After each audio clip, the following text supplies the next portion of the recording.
Born on the 13th, my father Reg said he was unlucky. He ran away at the age of 11 to join the circus. He soon returned starving, dirty and flea-ridden. He crushed his foot at 17, suffered a mining accident at 21, which he thought left him looking like Sid James.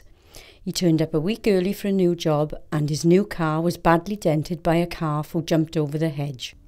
But the worst was yet to come. In September 2000, he fell.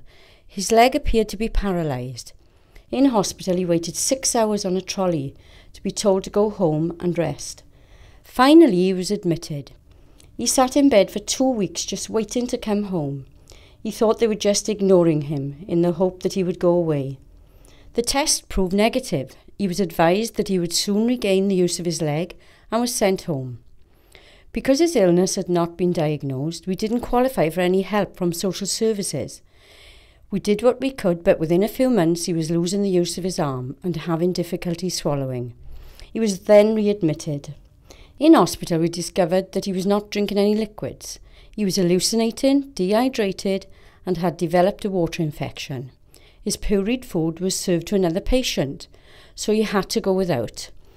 We began looking after him ourselves and discovered that the nurse was giving him another person's injection. He deteriorated quickly. Still no diagnosis. We searched the internet and came up with motor neuron disease, hoping against all odds that this was not the case. My father thought that they were experimenting on him. In retrospect, he was right. He said, "I always was an unlucky bugger."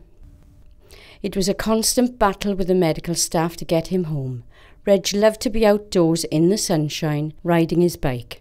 And here he was in a room looking at a brick wall, not even a tree was visible. He begged me to help him to die. I felt so useless, wanting him to get well, but knowing that he was suffering so much. He could no longer talk or eat. We used sign language and made each other understood. He told me that his mother, father and little brother had come for him.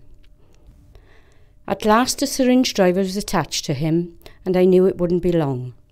We called all the family to say their farewells, and he waited until every one of his children and grandchildren had visited before he passed away on June 6, 2001. His death certificate stated motor neuron, as did his medical records. He thought he was unlucky, but with 4 daughters and 9 granddaughters who worshipped him, he couldn't have been luckier.